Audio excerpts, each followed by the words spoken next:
அற்புதராம் ஆண்டவர் இயேசுவின் நாமத்தில் அன்பானவர்களே, உங்களை வாழ்த்துகிறோம். நீங்கள் கடந்து வந்த பாதையை எண்ணி பாருங்கள். ஆண்டவராக இயேசுவை தேடும் போதெல்லாம் நீங்கள் வெட்கப்பட்டு போனதே கிடையாது. உங்களுடைய வாழ்க்கையில தோல்வியை தேவன் ஜெயமாக மாற்றித்தான் எல்லாவற்றையும் நன்மையாகவே அவர் செய்து கொண்டு வருகிறார்.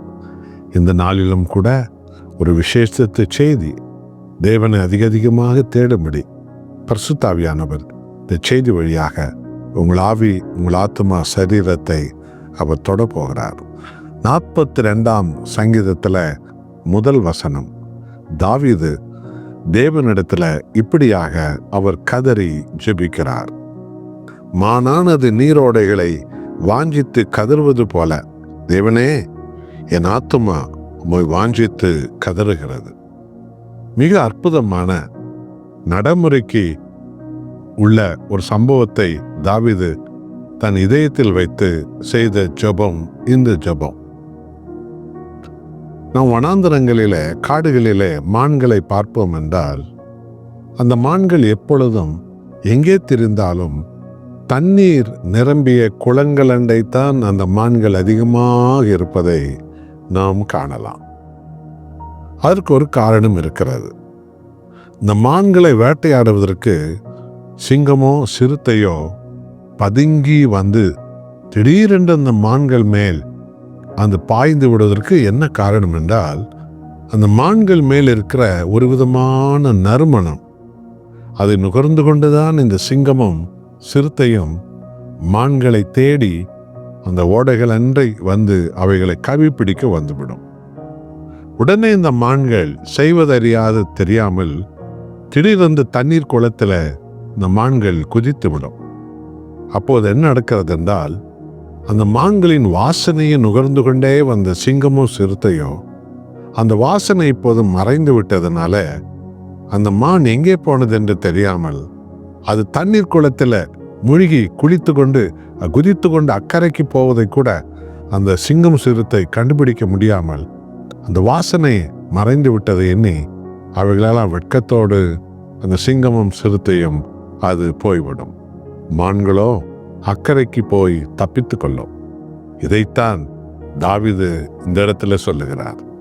இதோ சாத்தான் எனும் சிங்கம், பாவம் எனும் சிங்கம், எதிரிகள் எனும் சிறுத்தைகள், பல சூழ்ச்சிகள் எனும் சிறுத்தைகள், பல போராட்டம், பல சோதனை, பல வேதனை எனும் சிறுத்தைகள் என் மேல் இருக்கிற வாசனை நுகர்ந்து கொண்டே என்னை துரத்துவதற்கு ஓடி வருகிறது.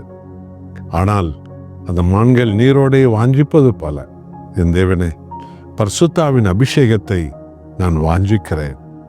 ஆவியானவர் எனும் தண்ணீருக்குள்ளே நான் குதிக்கும் போதெல்லாம், உம்முடைய பிரசன்னத்துக்குள்ளே நான் குதிக்கும் போதெல்லாம் என் மேல் இருக்கிற இந்த மாம்சிக வாசனைகள் மறைந்துவிடும். உம்முடைய அபிஷேகம் என்னை மூடிக்கொள்கிறது. அப்போது எதிரிகளோ, பிசாசோ, தீமைகளோ, சோதனைகளோ, பாவங்களோ, நோய்களோ, எந்த விதமான மாந்திரிகமோ, எந்த சத்துருக்களுடைய சதியோ என்னை தொடவே முடியாது. அந்த மான்கள் தண்ணீருக்குள்ளே தப்பிப்பது போல, என் தேவனே, உம்முடைய பிரசன்னத்துக்குள்ள நான் அனுதினமும் தப்பித்து கொள்ள நான் வாஞ்சிக்கிறேன் என்று தாவீது சொன்னார். எத்தனை அற்புதமான அனுபவம் என்று பார்த்தீர்களா? பாவம் உள்ள ஒரு உலகத்தில் நாம் இருக்கிறோம். சத்துருக்களும் எதிரிகளும் சூழ்ச்சிக்காரர்களும் உள்ள சமுதாயத்தின் மத்தியில் நாம் இருக்கிறோம். நாம் இருக்கிற பகுதி, நாம் வேலை செய்கிற இடம், நாம் வாழும் இடம், பிள்ளைகள் வாழும் இடம், அவர்கள் போகும் கல்லூரி, அவர்கள் பழகும் இடங்கள் எல்லாம் பாம்புகளும் தேள்களும் பிசாசுகளும் அசுத்தாவிகளும் இச்சை நாவிகளும் நிரம்பிய கூட்டங்களின் மத்தியில நாம் இருக்கிறோம்.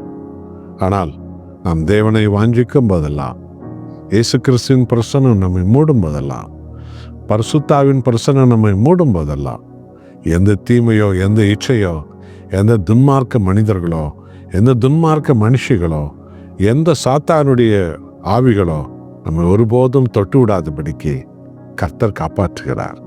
என் அன்பானவர்களே, தாவீது தேவ சமூகத்தை, தேவ பிரசன்னத்தை, இந்த ஜீவ தண்ணீரின் ஆவியானவரை எப்போது வாஞ்சித்தது போல கிறிஸ்தவ வாழ்விலும் கூட ஒரு வெற்றி பெறுவதற்கு நாம் இயேசு கிறிஸ்துவின் சமூகத்தை அனுதினமும் வாஞ்சிக்க வேண்டும். பரிசுத்தாவின் பிரசன்னத்தை எப்போதும் வாஞ்சிக்க வேண்டும். அப்பொழுதுதான் நாம் இந்த உலக சத்துருக்களின் பிடியிலிருந்து நாம் தப்பிக்க வைக்கப்படுகிறோம். நாம் தேவனுக்கு ஜெயமுள்ள ஜனங்களாக நாம் மாறுகிறோம். அனுதினமும் வேதத்தை வாஞ்சியுங்கள், ஜெபத்தை வாஞ்சியுங்கள், தேவனுடைய பிரசன்னத்தை அனுதினமும் வாஞ்சியுங்கள். நீங்கள் ஒருபோதும் வெட்கப்பட்டு போவதே கிடையாது. உங்களுடைய வாழ்க்கையில மகிமையானவைகளை கர்த்தர் செய்வார். ஜெபிப்போமா? நல்ல பிதாவே, மான்கள் நீரோடையை வாஞ்சிப்பது போல என் தேவனே, நான் உம்மை எப்போது வாஞ்சிக்கிறேன் என்று தாவீது சொன்னது போல நாங்கள் ஒவ்வொருவரும் சொல்லுகிறோம். இயேசுவின் பிரசன்னத்தை நாங்கள் வாஞ்சிக்கிறோம். பரிசுத்தாவின் பிரசன்னத்தை நாங்கள் வாஞ்சிக்கிறோம். சத்துருனுடைய பாவமான, மாம்சீகமான, அசுத்தமான இச்சைகளுக்குரிய எல்லா தீமைகளை ஜெயிக்க தேவனே, உடைய பிரசன்னத்தை நாங்கள் வாஞ்சிக்கிறோம். எங்கள் மேல் உமது ஆவியை ஊற்றும். எங்கள் பிள்ளைகள் மேல் ஆவியை ஊற்றும். எங்கள் சபைகள் மேல் ஆவியை ஊற்றும். எங்கள் ஜனங்கள் மேல் ஆவியை ஊற்றும். நாங்கள் ஜெயம் பெற்று வாழ்ந்த உம்மை மகிமைப்படுத்த பலன் தாரும். இயேசு நாமத்தில் பிதாவே, ஆமென்.